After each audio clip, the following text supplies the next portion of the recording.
Let's talk about pollinators. Pollination is simply the way plants reproduce. You know, that's a common thing. And if they're not pollinated and properly, they're not going to reproduce, and we're not going to get any new plants. Results in fruitless trees. Large scale means shortage of our food supply. Next. Pollinator is an animal that causes plants. Well, an animal I consider to be a dog or a cat or a cow or something like that, but they can be insects as well. So they're going to call this animals. They do it by moving pollen from one part of the flower into another, and it's got to touch both of these parts in order to transfer that pollen.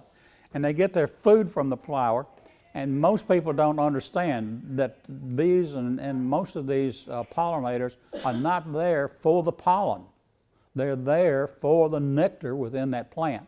And in getting the nectar, they transfer the pollen. Others may use the flower for a hiding place or, to scavenge from the flower. This is what they have is, and this is basically an illustration of a flower. And they move it from the anther, and you see that there are four illustrated here, but there may be multiple, more than that. And they have to move that pollen from that anther into the stigma, which then fertilizes and it creates the seed, which is down at the bottom of the ovule here. So this is just kind of an illustration of what, where, when, and how this operates. Responsible for assisting over 80% of the world's flowering plants. Without them, humans, wildlife wouldn't have much to eat or look at, would we? Animals that assist plants in their reproduction as pollinators include ants, bats, bees, beetles, birds, butterflies, moths, wasps, and even mosquitoes. So we don't want to swat all of the mosquitoes. And we'll get to something on that a little bit later, and you're not going to be swatting any of those mosquitoes. Wind and water also play a role in pollination of management. Urban landscapes can be designed to welcome pollinators because of the way we do things in our landscape is what we're talking about here. Which plants and shrubs we select is going to be either attractive or be negative to pollinators. So you want to, if you're wanting to encourage them to be there, you're going to have to select those plants that the pollinators like. You have to learn to protect and increase those in your landscape, and that's going to help increase the number of pollinators that we have. And we can do that in urban landscapes by basically reducing some of the grass that we have and have beds with flowers and plants in them. They don't have to be as tall as I am. They can be only 6 or 8 inches tall. Pollinators like those just as well as the tall ones. Necessary for 3/4 of our major food crops. That's a bunch. If we didn't have them, we may not have food, so we have to have them. Not every species of plant requires an animal pollinated service. For example, corn, which is a grass, and it's wind pollinated. They don't have a flower as such. Majority of crops we like to eat and provide fruits, vegetables, nuts, they are pollinated by some type of a critter. Our diets would be severely limited, and it would be difficult to acquire a lot of our vitamins and minerals and to stay healthy if we didn't have the pollinators. So some plants are immobile. They require assistance with their reproduction. They take pollen from one plant from one to another. Pollination isn't necessary to make flowers grow and bloom, but it is necessary for the fruit to grow, because that flower is the sexual reproduction part of the plant. Small scale result in fruitless tree, large scale meaning shortage of our food supply. Okay. Honeybees live in colonies. Of course, we're all familiar with the beehives and the colonies that they live in. Another pollinator is bumblebees, and there's something on bumblebees. They are beginning to be on the endangered list. Several of them are beginning to be on the endangered list. So We have to, we may not like bumblebees. If you've ever been stung by one, you don't like to be stung by one, because I have, and it doesn't feel good. But they are a pollinator, and we'll find out a little later how important bumblebees are. Solitary, they nest in underground and in cracks. I first got stung by one when my dad was trying to move a brush pile, and he stirred up a bumblebee swarm, and I took off running. I was about 12 or 13 years old, and I took off running, and one still caught up with me. But this was a brush pile that they had made their nest in. They're solitary. A lot of them are solitary. Not all of them are. One bee is the carpenter bee, and we don't like the carpenter bee a lot because they tend to drill holes in maybe our porch furniture or our porch supports and our ceilings and whatever. But all you have to do is plug up the holes and they go somewhere else. A lot of those bees make their nest in the ground, and I did not know that until a few years ago, that a lot of native bees lived in the ground, in holes in the ground, but they do. You see a hole in the ground, it's not necessarily a wormhole, it could be a bee hole. So in the United States, there are over 4,000 species of native bees. Who would have thought that there are that many native bees in the United States? Of course, the honeybee is not native to the United States. It came to the United States from Europe. It's not native to Europe, it came from China. So it's the honeybee's taken a long trip around the world to get here, but it was brought here in the late or the mid 1600s, and of course a lot of them have escaped, and some of them have gotten into hollow trees and those type of things, so they have to become to some degree native, but they're not really a native. And they haul millions of these things around from coast to coast. They'll put a honeybees hives on trucks in Missouri and transport them to California.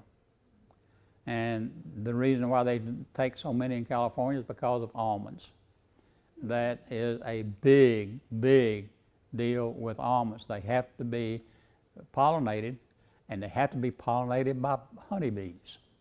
Nothing else will pollinate them for some weird reason. Yellow jacket is a wasp. It's not a bee, and it can have a real nasty disposition if you want to aggravate it so much. 30% of our native bees live in tunnels and in stumps, snags, leaves, and stumps of dead wood in your landscape. And here we've got a little bee hotel. And basically you can make this yourself if you're interested in trying to secure some native bees around. All it is just some hollow tubes of, they can be weed tubes that are hollow, bamboo. You can actually even make the tubes out of rolled up plain paper. It can't be printed on any side of that thing, but if you make little tubes and can stick them in something like this to where the paper doesn't get wet and stay wet, bees will take and build nests in those and multiply. 2,478,693 pollinators. Well, that is somebody's guess.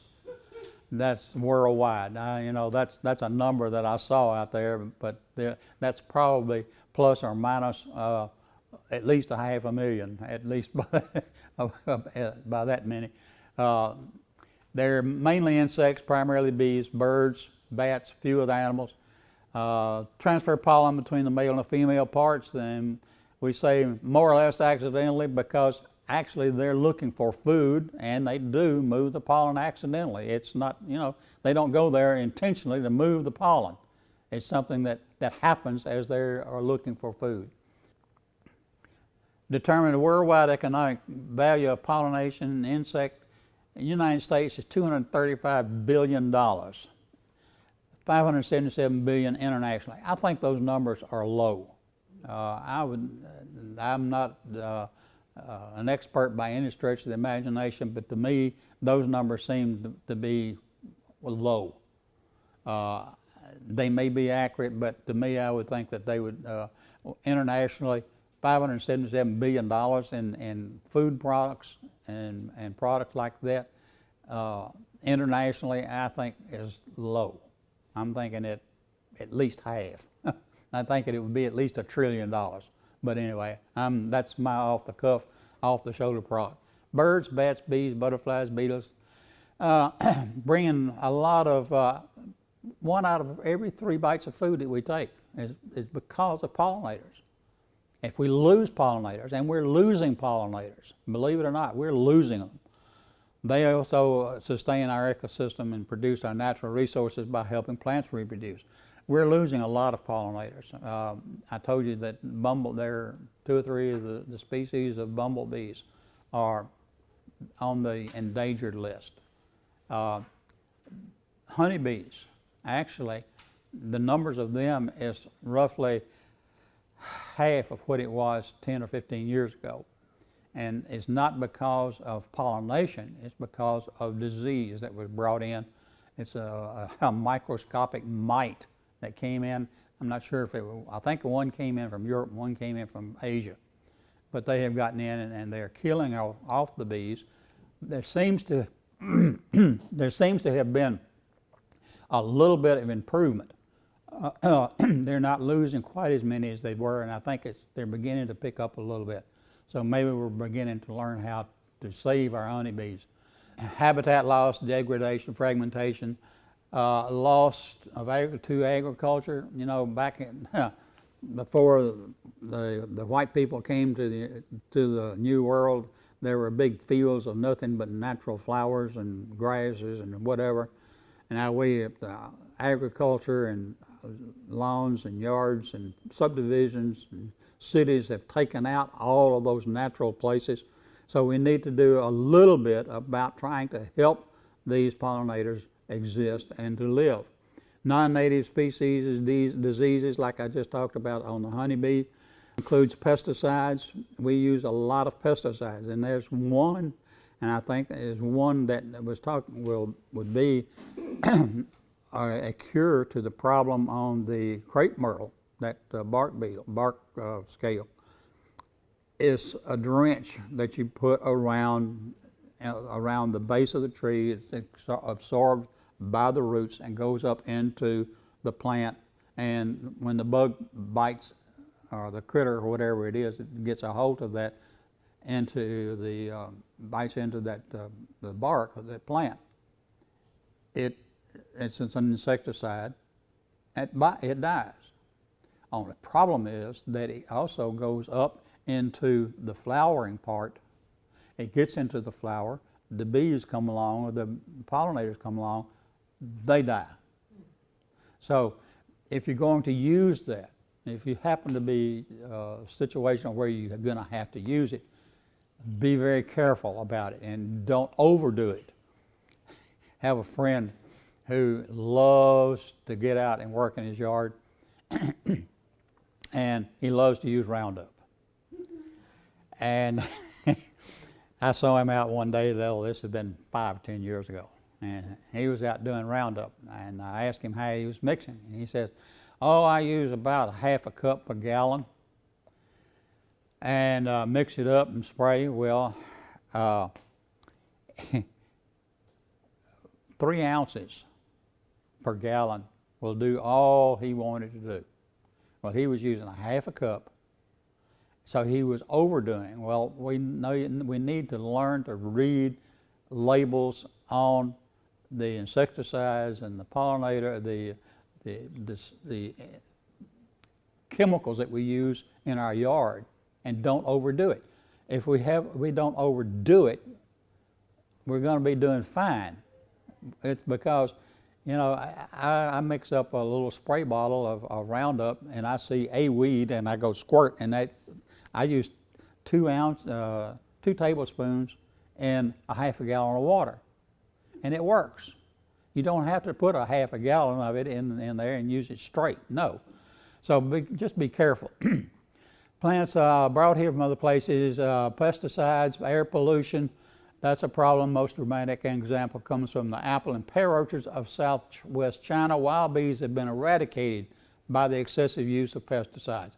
Recent years, farmers in China have been forced to hand pollinate their trees carrying pots of pollen with a paintbrush and actually having to apply the pollen to the flower themselves. They don't have any native pollinators anymore. They've killed them all. I don't think you'd want to go out and take a pot of apple pollen and have to apply it to all the blossoms on an apple tree in order to get your apples to grow. And that is what could happen to us if we do away with our pollinators. Can we live without them? No. We may have difficulty living some of them with bees and whatever, but we can't live without them. The human race, all of us, well, a few of us might, but not like the population that we've got now. 80% of the world's flowering plants require a pollinator. You know, that's a bunch of them. And animals and assist plants in their reproduction as pollinators include species of bats, butterflies, flies, ants, bees, etc. Your dairy choice, here you are in Kroger, and here you are in Publix, and you go to the dairy counter, and you see this, and you see all these things that are on the dairy counter, and you look at it and say, oh, that's dairy. Without pollinators, this is your dairy case. Why? Why? Well, yeah, but all of that is pure dairy. About 90% of the things that are on a dairy case have some type of vegetation in it. You can come up with yogurt with pineapple. So you've got a bare dairy case with all of the vegetative product that is not in it. This is your produce aisle. And you can see, you know, all the counters and all the green and all the apples and the whatever is there, the lettuce and all this is there on the counter. But now, without pollinators, it's empty. There are a few things in there that don't require pollinators, but they are limited.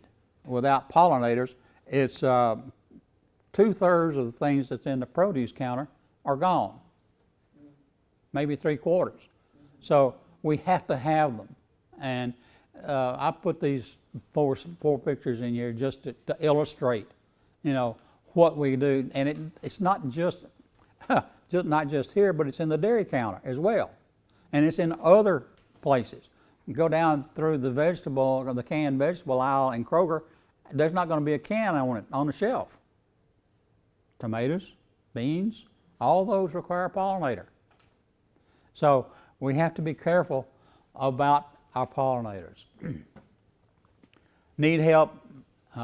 Researchers have been studying pollinators for 3 decades, and there's some things that work. Everyone, homeowners, local governments, national governments, private industry made the effort. We could change the future of the pollinators, but as things are going now, it doesn't look that great.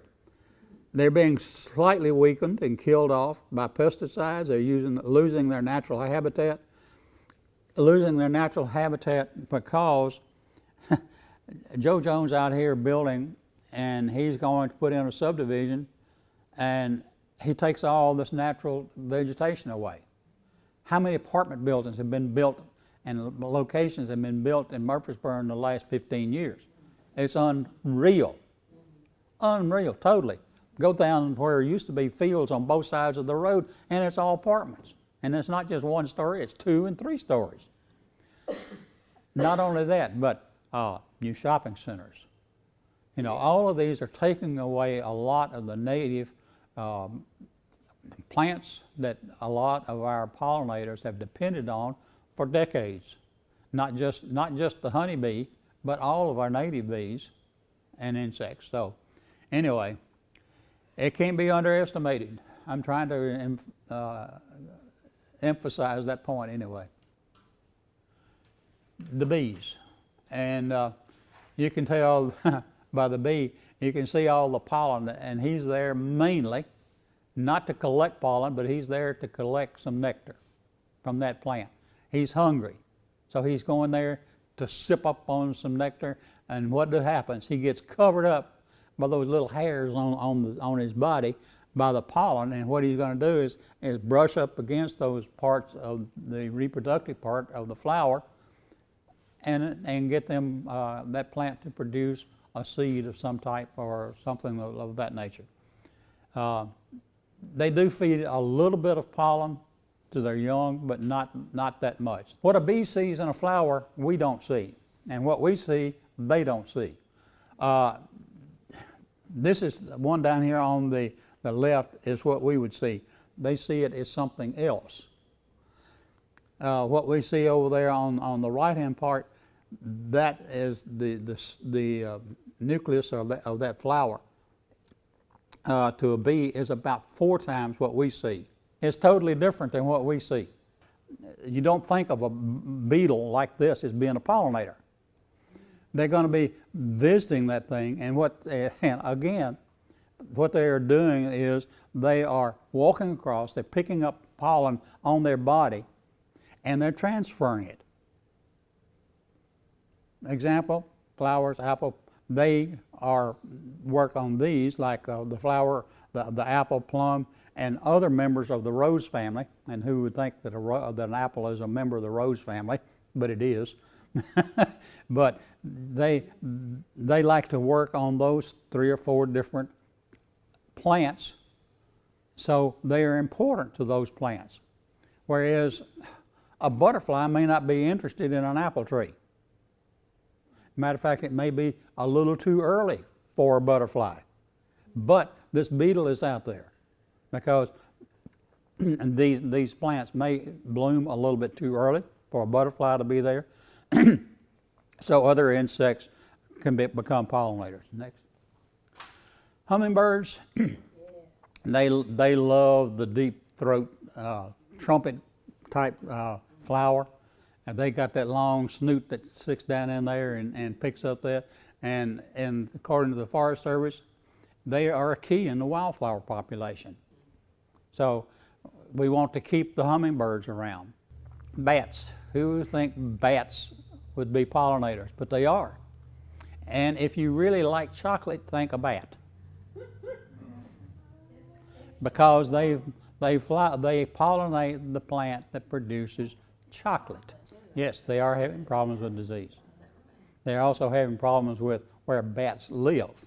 White nose syndrome, that's killed out hundreds and thousands of bats, particularly in the south and the east. It gets into the area where they live, and it transfers from one to the other, and it kills them. So there are problems with that. And where it came from, I don't know if anybody knows where that problem came from. Of course, we don't really have any bats in this part of the world that do pollination. Most of these are out west that work on cacti, and south down into South America, and I think there's some even in Africa and Asia. Spiders, you wouldn't think of a spider being a pollinator.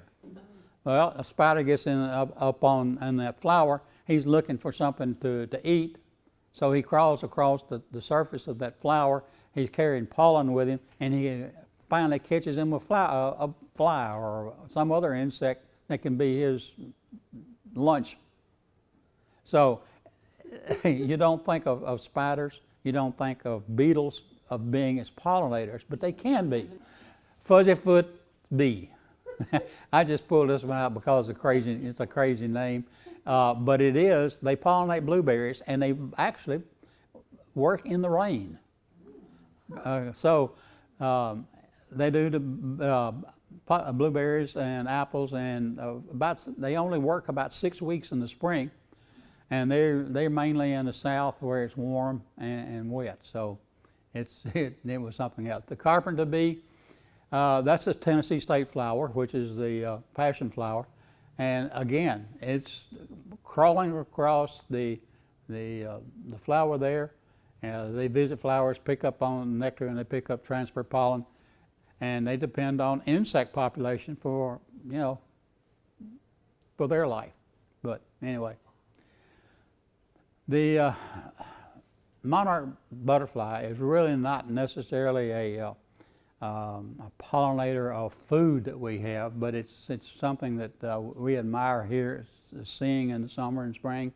It's an unusual insect in that it migrates and it goes from Canada to Mexico and hibernates over the winter and starts back and travels about another 2,000 or 3,000 miles over the year. It's a beautiful insect, and this is on here mainly because of one studies that they like a landing platform. They don't like really a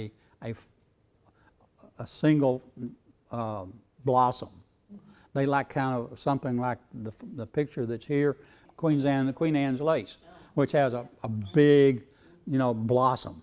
They will walk across this thing, and as they walk across it, they're carrying pollen to the various parts of that particular flower. So, and the blossom that we see is made up of hundreds of tiny blossoms. And so they don't go to one blossom. They drag across it and drag the pollen across the top of that flower, and they pollinate the flower that way.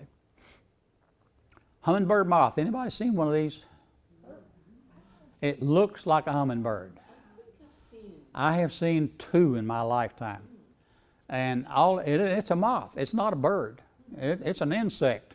It's not a bird. But you can see that it's got that little beak that comes out and curls out. Well, it can straighten it out and go into a flower and pick up the nectar. And because it is an insect, it is a little bit furry, fuzzy, and it is a pollinator. Sweat bee. You ever think of a sweat bee being a pollinator?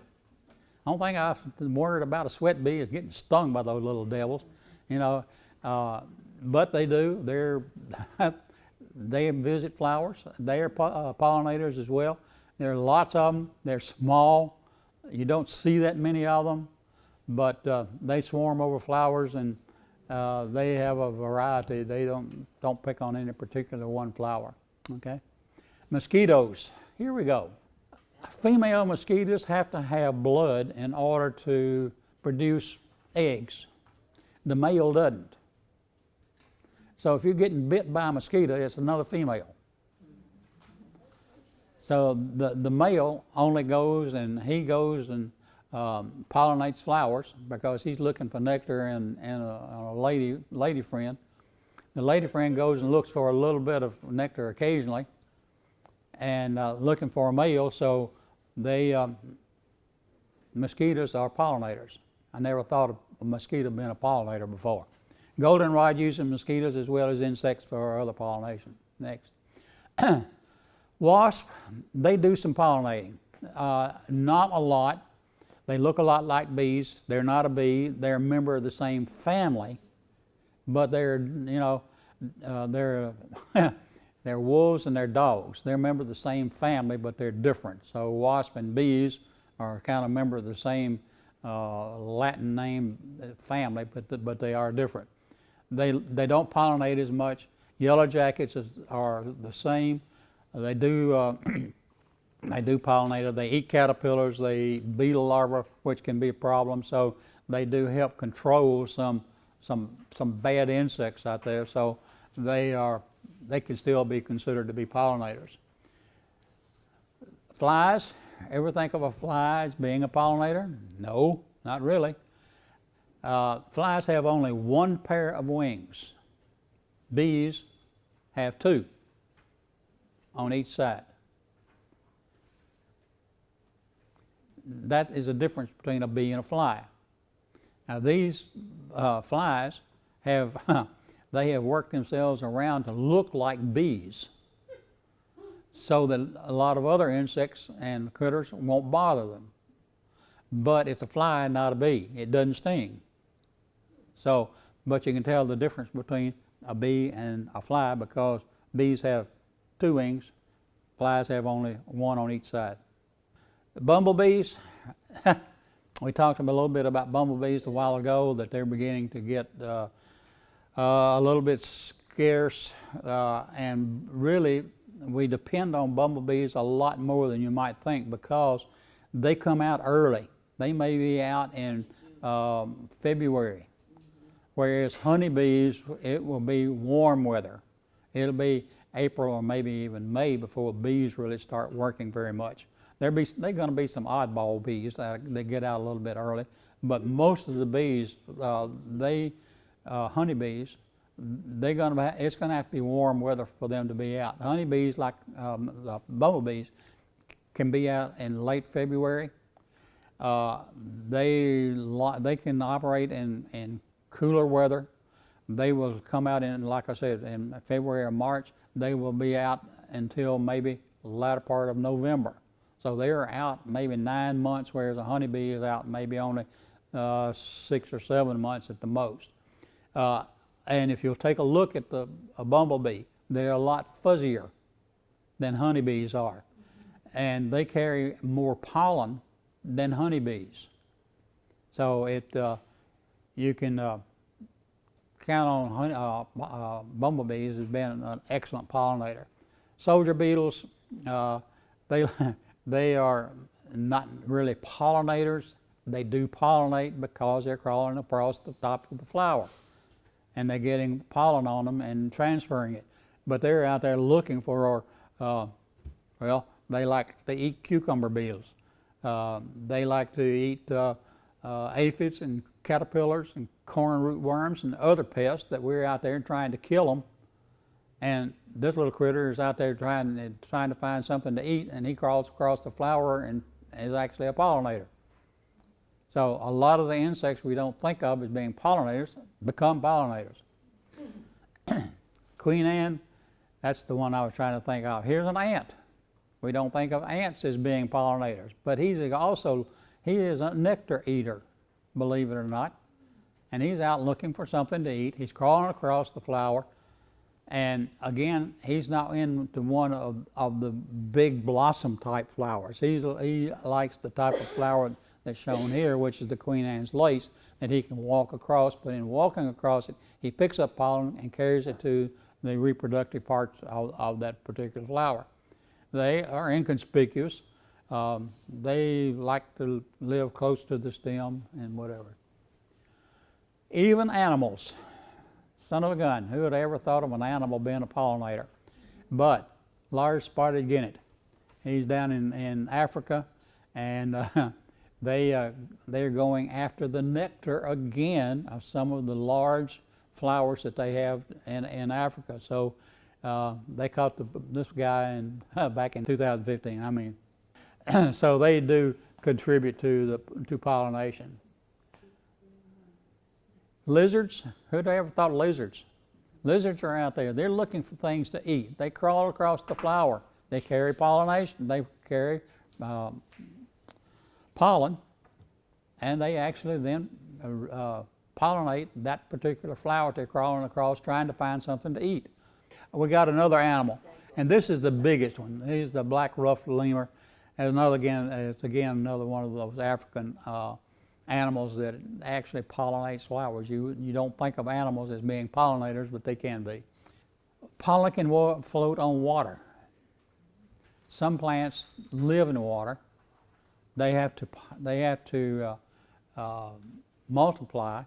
They have flowers, but animals and bees and insects and whatever don't necessarily like to be out in the middle of a pond floating on a flower. So the pollen has to go and reach the other part of the flower in order to make it pollinated. So what it does, the pollen floats on the water and then floats down into another flower and pollinates that flower. So it's, and sometimes it will even sink into a flower and pollinate it that way. So it's, there are lots of ways of pollination, not just what we think of insects, but they do. By the wind, there are plants that are pollinated by wind. Those being some plants that we rely on heavily for our food. Corn is one of them. It's a grass. Go down to the farmer's market tomorrow morning, pick up an ear of corn, and you'll see there's not a bloom on it. But at the tip end of it, it's got a bunch of these hairs hanging out of it called silks. There's a silk coming out of that ear of corn for every kernel of corn in that plant. And what happens is the tassel from that corn plant up at the top produces just gobs of pollen. If you've never been in a cornfield, and when it's in that way, it's almost like you need to spread it out, fan it away so that you can see. But it's what happens is that pollen settles, hits onto those strands of silk, and it pollinates that grain of corn for that one silk. But there are multiple silks in that ear, so there has to be a grain of pollen to fall on every silk for it to have a complete ear of corn. And if you've got a whole field of those things, you've got a bunch of pollen when that thing blooms. But anyway, we do pollinating as well. We walk through the garden and we can either pick it up on our pants or our skirts or whatever and brush up against a flower, and it pollinates. But we help it out, and if we get to the next one, we can see where we actually are taking either a brush or a Q-tip and taking the pollen off of the plant and applying it to from the male part to the female part of that flower, and that's the way we come up with a lot of our hybrid plants, and that we're not even supposed to have, but we do have.